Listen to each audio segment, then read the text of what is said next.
Welcome to the One Player Podcast, the show on solitaire board games. I'm Albert, and this is episode 379. Pow, boom, bang, ah! Julius, that was 3 hits. You're playing multi-handed, I think. Okay. Hi, everyone. Hi, Albert. How are you I don't know doing, who Julius? everyone is, but hi, Albert. It's Julius and I. Yeah, we probably have listeners. I hope we have listeners. Gosh. Yeah. Gosh, if we don't have listeners, I think we're doing something wrong. Well, I listen to every episode after it downloads, after it's up, so I know at least one for sure, guaranteed. I'm highly confident there are others, but I can guarantee one. Well, I mean, the stats definitely suggest that there are people out there listening, and we appreciate Yes. all of the listeners. That's true. We do. Thank you. All right, so today, Albert, we are talking about one-hit heroes. Okay, this sounds like a fast and light game. I'm excited about it. I don't know. I'm not sure about fast and light. Really? Depends on Okay. how far you go into it. I guess we'll see. I was expecting to make some comment about how the bottom dollar heroes, if all they could do is take one punch. Oh, yeah. That's it. So they get hit once and you die, and it's. I mean, That's rough. that's the theme claim. The reason why they're saying that is that the bad guys have gotten this stuff called Mm-hmm. infinitum, so that they can just punch you and makes things so worse, so bad. But yeah, it definitely makes you feel like my guys are not very tough. Well, I mean, it That's takes four of you to okay. beat a villain, right? So. I mean, you can beat them solo, just you and your puppy. Oh, the puppy. Okay, I want to hear more now. So let's dive on in. I think we've pretty much covered the 1 second overview, but this is for a little bit more mechanics. This is a cooperative boss battler where you are fighting off a boss who has a set deck, and you have your deck that you're going to be drawing from and playing, similar to a light version of like Arkham Horror, that type of game where you have a deck, and punch them until they're dead. Okay, and who makes this game? Wiggles 3D. These are the same people that have made 5 Minute Dungeon and those sort of games. I remember 5 Minute Dungeon. Did we cover that one? No, we covered something like that, right? One of I the hope games. we 5 Minute have. Mystery. If I think we did we've 5 done Minute 5 Minute Mystery. Mystery, I'm surprised we haven't done 5 Minute Dungeon. Same team. And they now publish Villa Paletti. I saw that game at the thrift store last week. I I've almost not picked it even up. heard of that one. It's a dexterity game where you're stacking flat pieces on cylinders.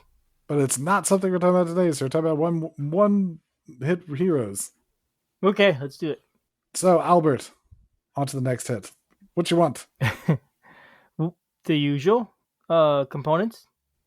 So, in terms of components, each player is going to be getting these trays, I think is the best way to describe it. They call them player mats, but it's a plastic tray with a backing underneath it so that it shows where things go. It has a slot for you to put your hero, which is just a card that is a picture of your hero, and 2 items. Because although the game says one-hit heroes, if you take a hit and you have an item, instead you can hide behind your little item, and the bad guys will punch your item and blow up the item, and you don't die. So I guess you have extra lives through those. Theming unclear. You So did not take the hit. Your item took the hit. I your guess you item lose your took the hit. item. Yes, you do lose your item. Your item does blow up in a burst of destruction and whatever else it is that it does. But it has these slots. There, it's a plastic form-fit tray, so stuff slides around in there. It has along the top little wells for the tokens. There are plastic tokens. There's smaller ones that represent light damage and larger ones that represent heavy damage. Those will go on the heroes to show that their health, you have to punch them a certain number of heavy times, the number of light times. Every time you punch the bad guys, you'll take those tokens and then put them in the wells on top of your player mat. Those will denote aggro. That's how annoyed the bad guys are with you, which increases the likelihood of them punching you. So these are plastic trays and plastic wells. It works fine. It's clear. The question I think everyone has had with this one is, wait, it doesn't make any difference if it's light or heavy when it's in your tray. No, it does not. Just it's there. the pictures do not make it obvious that it's plastic. I thought it was just like a cardboard, maybe a two-layer board or something. That's Nope, interesting. Does plastic. it feel like quality plastic or does it feel like cheap plastic? It feels like decent, Okay. medium of the road. It doesn't feel like it's falling apart. It doesn't feel cheap. Like there's a lot of times where you get like super cheap love, like Yep. especially if you get like counterfeit stuff, it feels really cheap, like it's falling apart in an instant. This isn't falling apart in an instant, but it doesn't feel like, a 3D printed tray or something like that. It's Which is much still some thicker. form fit plastic, Okay. some vacuum sealed plastic type stuff. Gotcha. Okay. Okay. Which yeah, sometimes those can be really thin and cheap. I've had some inserts like that that the corners just start to break. Yeah, it feels standard. Okay. I think I personally would have preferred for it to actually be double thickness, two level cardboard, like what you're Yeah. thinking. I would prefer that over plastic, but it is what it is. Yep. I also Um, assume that means they're easy to stack together. no, No? Okay. I mean they just lay in each other. It doesn't make it easier to stack each other than flatter cardboard. They're pretty Well, that's thick. true. Okay. They are quite thick because of that. Okay. Well, that's okay then. That's neat that they're trays. That's also strange. What Right. else is there? Well, let me tell you about one more aspect of those Oh, trays. Your characters have a certain number of batteries. So every character yes. starts with 3 batteries. At the top of the tray, there's a little slide, which is a cardboard piece on top of the on top of another extra slide in that tray. And so as you have more batteries, you will slide it all the way to the right. And as you use batteries, you will slide it to the left and cover up the battery icons that are printed on the tray. So you don't get like battery tokens. You get the slide that goes back and forth, and yeah, there are challenges with that. That is so interesting. I saw the picture of that in the rule book and I said, "Oh, that looks like it's a piece of plastic that goes onto your cardboard board." No, And I had it it's a piece of backwards. cardboard going onto your plastic board. Um, when you're storing it, we tend to store each of those inside of each of the trays. So far, they haven't lost or fallen out of the trays, but it's not like they're particularly secured in there. It hasn't been an issue so far, but I wouldn't want it to become an issue. But it's just resting there, like a card rests in a slot. It rests the exact Okay. same. Well, and it Um, looks neat. It's a parallelogram, right? So it's yeah, it's sort of like a square and it's tipping over, and it looks pretty cool. it's a nice design. It looks cool. Yeah, and it seems like the batteries are similar, so I think it would go well with the batteries. In terms of mechanics, if you accidentally bump that, there's no click or latch, or it doesn't sit on anything as it's there. Just it slides back and forth as easily as a light switch. It's very easy to click back and forth. So if you bump it, it goes all over the place. Okay, that's so funny. Yeah. All right, so that's the player board and its pieces. So that's the player board and its pieces. In addition, every character has a hero deck, and so there are 6 hero decks that come with the game. And there's a hero die and an attack die. So one of the characters uses a hero die, but all of the enemies use an attack die. So I'm not going to really mention anything about the hero die. But the attack die it's a custom die which has the different colors that are printed on the aggro tray, so green, yellow, red, purple. And then there's a hit and a miss. So if it's hit, it definitely hits you. Otherwise, it's only going to hit you if you filled up to the color of aggro that is visible. So if you filled up to yellow and you show yellow, then you get hit. But if you've only filled up to green and you show yellow, then you don't get hit. So there you go. Okay, I see. The game also comes with a bunch of essentially like foil collectible packets. It looks like the sort of packets you get if you buy like a CCG game.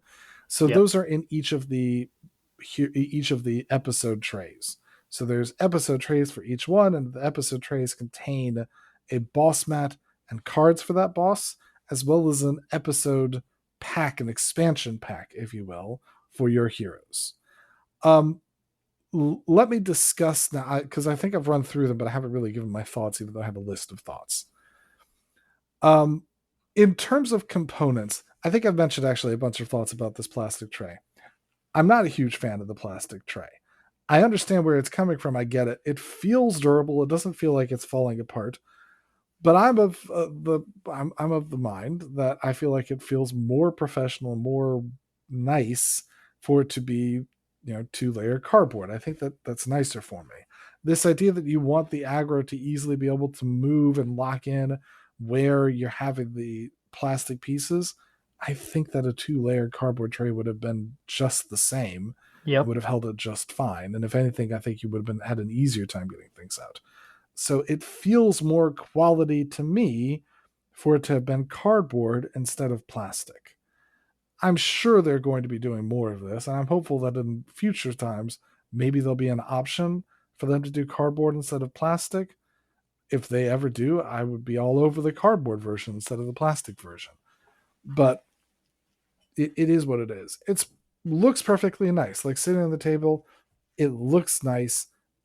I don't think you'd have any issues with it, unless I guess you're snooty like me. Yeah, kind of. Of the refined tastes of wishing to have cardboard in my board games, things like that. But I'm sure this is reasonable minds different type thing. I will say the energy sliders do bump around on me from some occasion, and other than that, I don't have any issues keeping everything where it is. It's just it doesn't feel as high quality to me as cardboard. Yep. Yeah. That's okay. So I'm looking at pictures and I just realized the plastic is clear and then it's attached, probably glued to the cardboard board underneath it. Yep. That's so interesting. Okay. Yep. That's exactly how it That is. that's kind of weird. Yeah. It's unique. Okay. It is unique, absolutely. Yeah. Yeah. What an interesting idea. Okay. So that is that. In terms of the hero decks, and we're talking just in terms of pure components now. I think all of them are very nice. I think that the art on the game is very evocative. It feels like a number of different references to like other heroes and types of things. Whether it's coming from a Street Fighter, or whether it's coming from Shovel Knight, or whether it's coming from I can't remember all the things that it's referring to, but I feel like it's referring to various different things. And I enjoy the references. I enjoy the art that's being brought up in them. The art is very nice, very evocative. The icon and style design and graphic design of the cards all works very well. It's very easy to tell what things are. So this being essentially what feels like a lighter Marvel Champions or a lighter Arkham Horror type game, all of that is very well designed in order to be able to get you in and get you playing fast. That's all very well done and looks really nice on the board. Um, Mixing in between gameplay and components, the the episode boxes, the storage for the different villains, those are also the storage sort is very nice. Each one has its own tray to store the cardboard. They're thick, actually. It's almost like it's getting close to what is I would want for the player boards. The enemy boards are thick cardboard player mats, and they're Okay. very nice. The cards for them are again very clear. It's very easy to understand what it is. Each of them comes with the full image on the, or just about a full image on the back, on the front side of them. Explanations of what interesting rules things that particular bad guy's doing comes on the back. Easy information for setup. And the idea of printing your expansion cards in each individual box as a reward for beating that box has a lot of draw, because every time when you open a new box, you get to then rip open a pack for beating a boss. And so there's four boss stages per episode. So the first three all have a card pack that you expand it with. And it's all of all that dopamine of being able to rip open fun new stuff and being able to see all the new expansions that are coming out. That was very smart to have included all of those. Makes it very fun to play through it and very exciting to play through it. That's interesting. Yeah. Yeah. I did I think Deck of Wonders was similar where there were packs that you would unlock and they weren't plastic gripping packs. I think they were cardboard boxes or something if I remember right. But it was the same idea. When you accomplished a goal, you could advance to the next pack, open it up, and reveal the cards. And I did not find that so satisfying. It felt unnecessary because it's already in a pack in a box. So why not just divide them and say, don't open, don't look at these cards yet. Mm-hmm. Just keep it sealed in clear plastic. So I don't know. It feels unnecessary to me, Oh, anyway. it is absolutely unnecessary, but it's a ton of fun. It's especially unnecessary because in all reality, once you've opened it, like it's done. Yeah, You it's a can't one-time do it effect. twice, but it's really fun.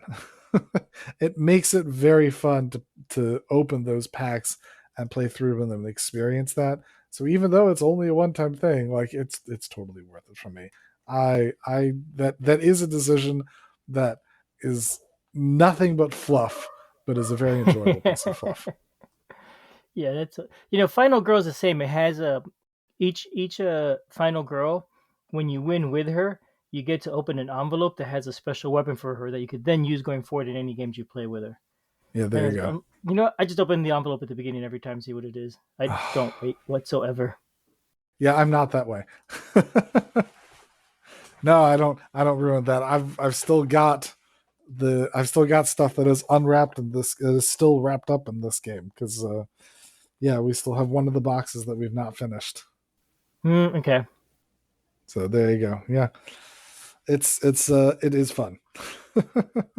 that's So fair. that's All right, about so components. yep. All right, so then what's next? So let's talk about the rule book. Okay, it's So tall and skinny. it is.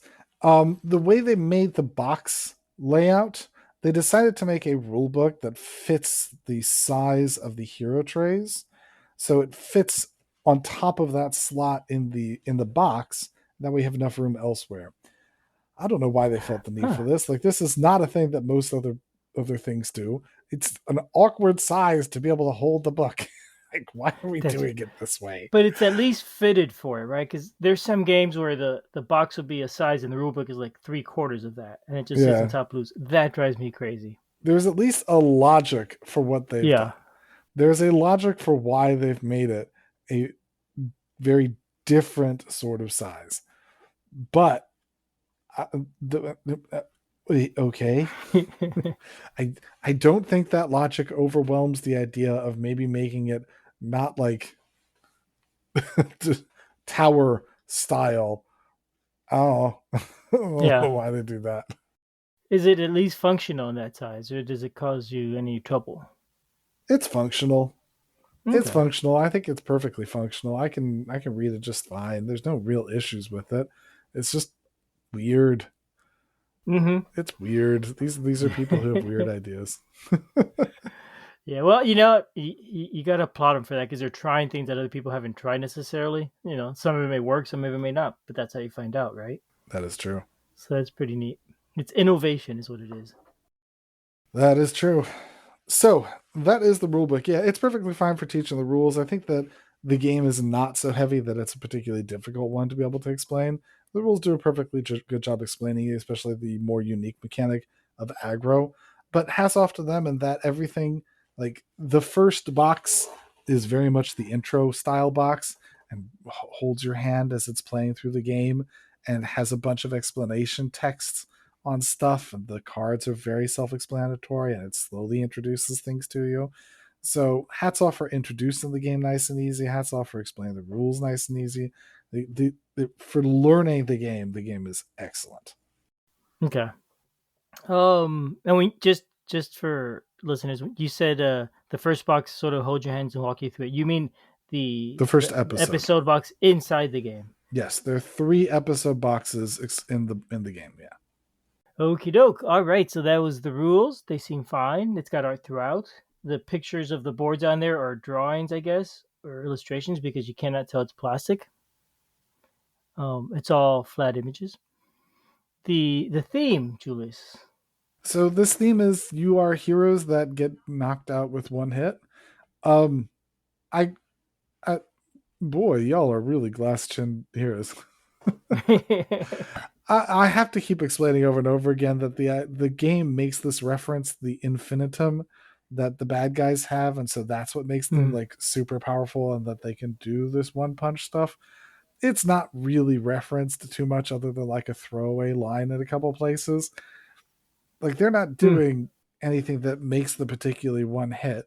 I mean, at one point in time, you fight a bartender who gives you one hit when he serves you a drink. Like y'all, y'all feel like y'all feel like some awful cut rate heroes here. Why can you guys not take a hit? He serves you a drink to hit you, and that's how he hits you. Yeah, That's that's crazy. it's Okay. funny. It's Yeah. really funny. Much of the theming is cute and fun and funny and enjoyable. Yeah, you've got some, and maybe I'm giving spoilers even saying some of the things, but like at one point in time you have to fight a train. At one point in time, like you have to fight a bunch of boxes that are trying to get you. You fight the bartender that I'm talking about. Like there's a lot of really funny things involved in here.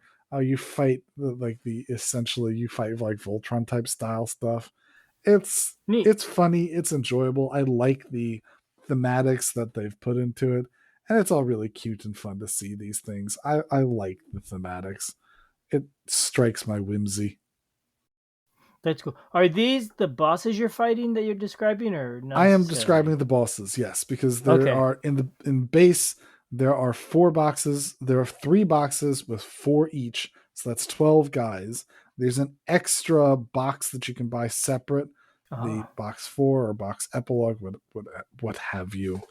Um, so yeah, that is an included thing, okay. So wait. So each box has four villains, right? and there's four boxes, so there's maybe 16 villains. I've not gotten Maybe. too deep into box Okay. 4 yet. Yes, But okay. That's okay. So that's a lot more than I realized. That's pretty neat. yeah. So tell me about the game, because I want to ask you all sorts of questions about it already. Maybe you should just Okay, so explain it let's instead talk of me about how asking. the game plays. Everyone starts with a deck. That deck is 11 starter cards. Of those, there's 4 types of cards. There's weapons. Weapons let you deal damage. That's really all they do. Sometimes they have other requirements, like you have to discard cards. They can do extra things if you do this thing, or da da da da da. There's complications for it. Um, like one of them is that if you play this and don't kill the bad guy, you lose. So the weapons do damage. That's what they do. Okay, listeners, right around here, Julius's audio got weird. I did what I could to fix it. The pitch was higher, and I was able to lower it, which is pretty neat. That this thing did it so easily. But every second or couple seconds or something, it seems to skip a tiny bit of audio, so it just sounds odd. Sorry about that. I cannot fix that. Now, if you're really struggling with the clicks that you'll keep hearing, you may want to jump forward to about 30 minutes. You'll miss the description of the gameplay, but then you could hear Julius's final thoughts. And, listen in for, I'd say, for about 5 minutes. And if you could take more, go for it. Maybe then go back and listen to the rest of it. It's a neat game. Let's return to the recording at hand. There are action cards. Action cards do all sorts of other stuff. You'll often want to be mitigating your aggro because if your aggro gets too high, it's really likely that they're going to be attacking you. So aggro action cards do all sorts of other things. They'll let you draw cards. They'll let you move aggro, remove aggro, poison the bad guy, give out cards, take back items, all sorts of things. There are items. Items are things that you play. Essentially, they give you an extra hit. Um, they will hang around until you destroy them.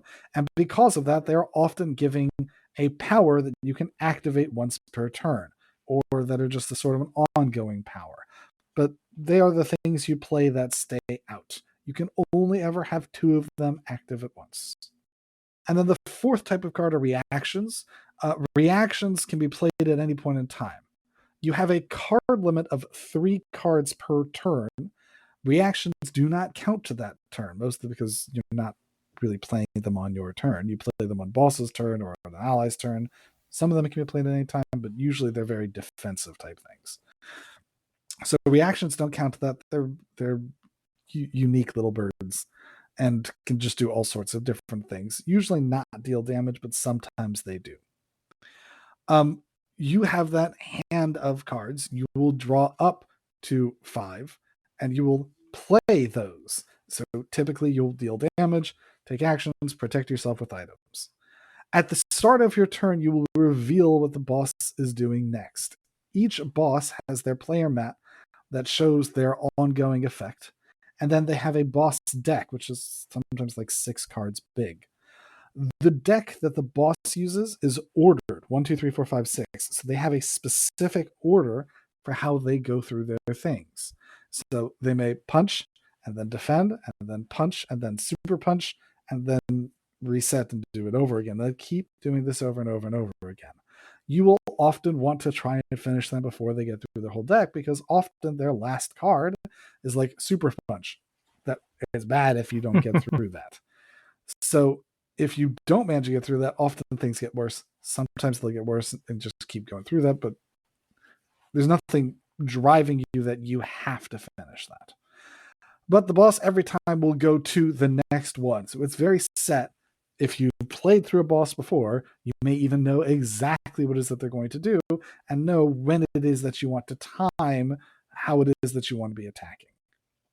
Different bosses will also have some other different special effects, like they attack every round, or they'll send minions, or they'll serve you drinks that you have to pick up drinks to do negative effects. Whatever have you. I really like the bartender. He's very funny. So they do all sorts of different things across the spectrum. You continue beating up them until you've deprived them of all of their damage.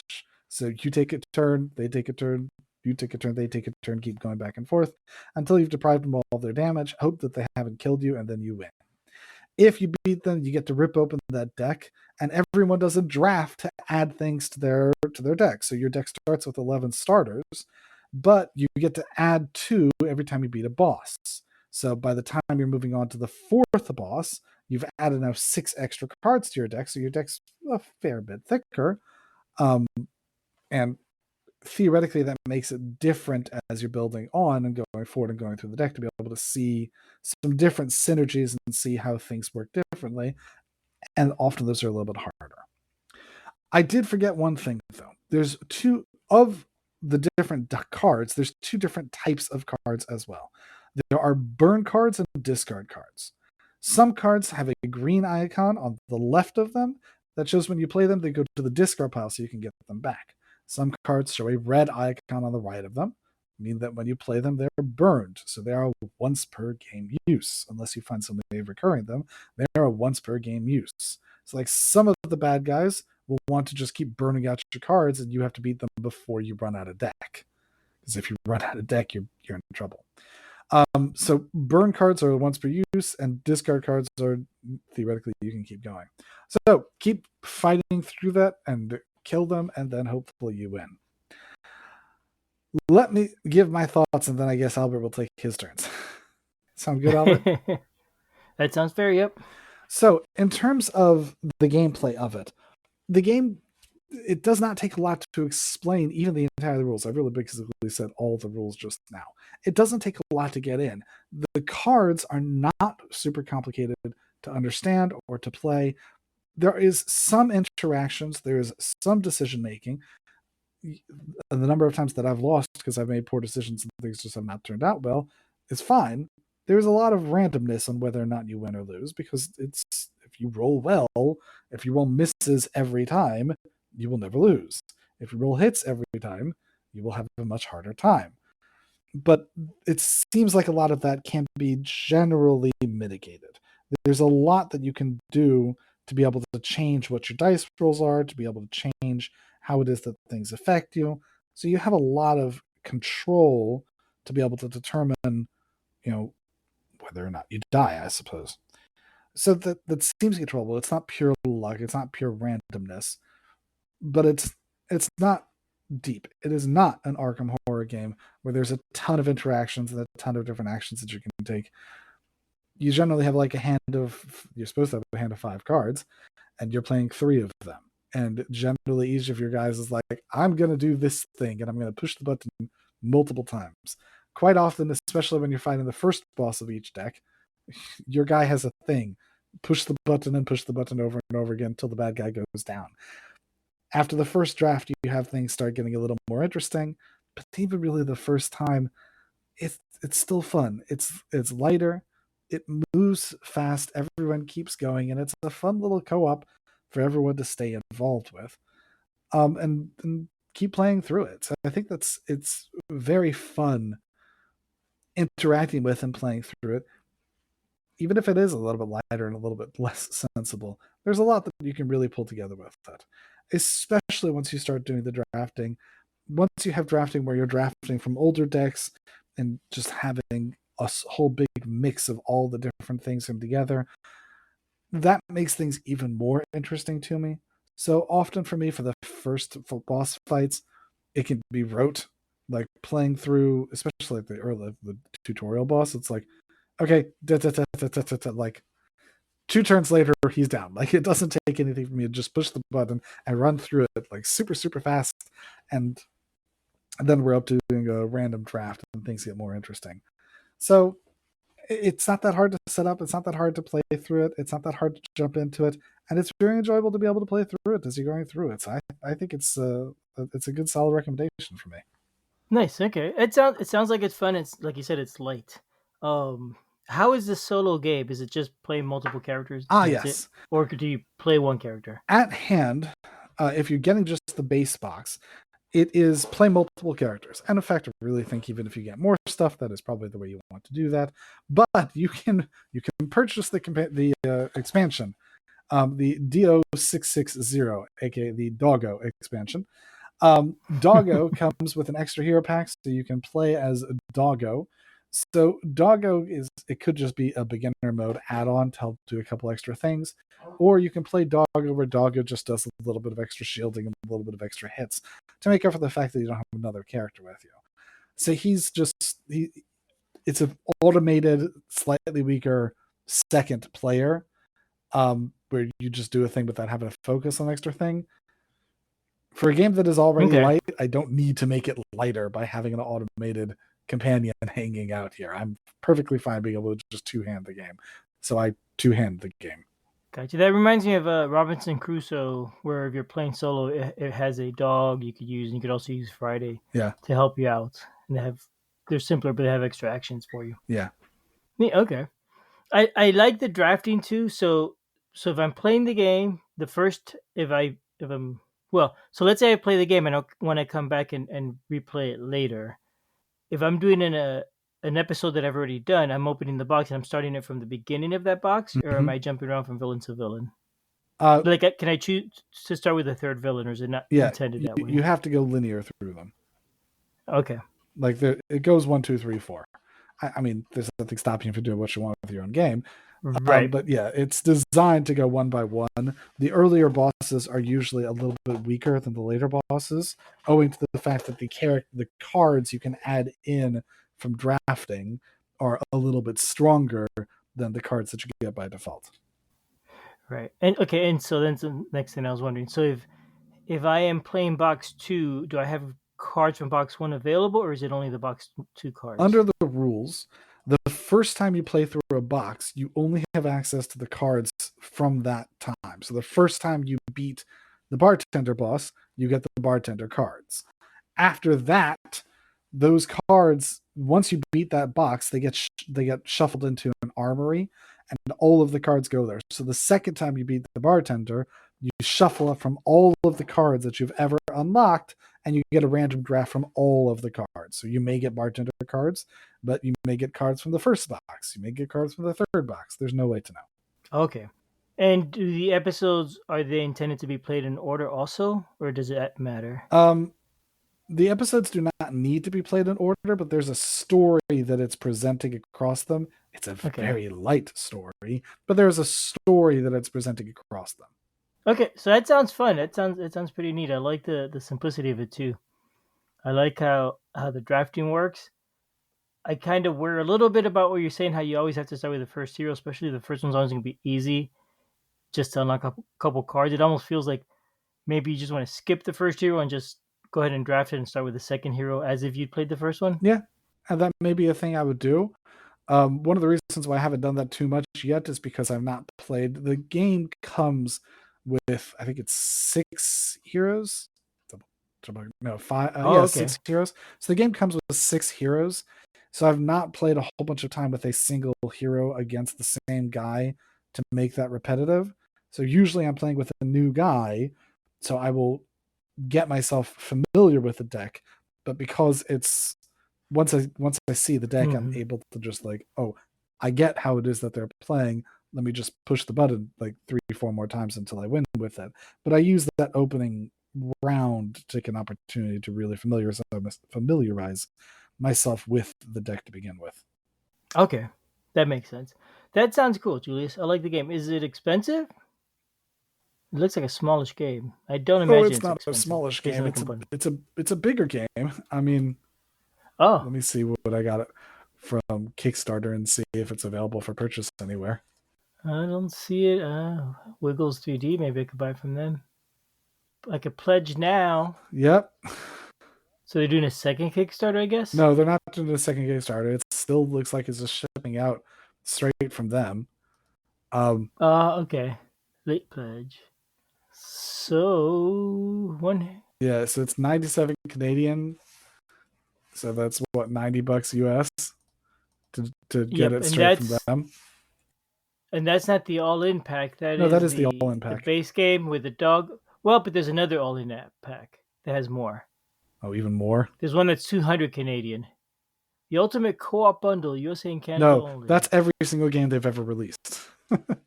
Oh, okay, gotcha. So 97 Canadian, which for us It's like 90 non-Canadians, bucks or so. let's. I think it might be even different Oh, right now. Grand More. Gamers Guild has it for 47. There we go. Yeah, it's $70 US, 97 Canadian. Or $50 So actually. yeah, exchange rate is a little in our favor right now. Yeah. So it's not inexpensive. It's a big box. Right. I didn't get the impression it was a big box with a name like One Hit Heroes. It sounds. Oh yeah, and looking at the picture of their all-in ultimate bundle with all their games, it's the biggest game they've got. Yeah. No, it's actually a relatively big box. It's like it's not that much smaller. Even it's not that heavy as a Gloomhaven, but it's like not that much smaller than a Gloomhaven. Really? Okay, Gloomhaven's pretty giant. Yeah, I would say it's bigger. It's bigger than many of the other games on my shelf. Okay, that I had completely assumed the opposite this whole time. I thought it was a very small game. No, Wow. Okay. How interesting. How long does it take to play the game? a single One. boss fight takes like 15 to 20 minutes. You often don't want to stop at just a single boss fight, but you can. You could just play one boss fight and slot your decks into the trays in the box and then put it away. But Yeah. a single boss fight takes like 15 minutes. So like you'll finish, like if you just sit and play through it, 45 minutes to an hour to finish a whole episode box. Yep. Okay. And yeah, it sounds like the intent is probably whole episode, but because you're playing one boss, putting him away and setting up for a new game for the next one, yeah, it's really easy to put away and come back to Yeah. later. I like it. And we've actually done that a number of times. So we would just simply say we're doing one because we only have like 50 minutes and then move on. And that's fine. Very cool. All right. So Albert, is it a knockout? It's a knockout, Julius. There we go. Alrighty. Well, thank you everyone for listening. Have a great evening. All right. Bye bye.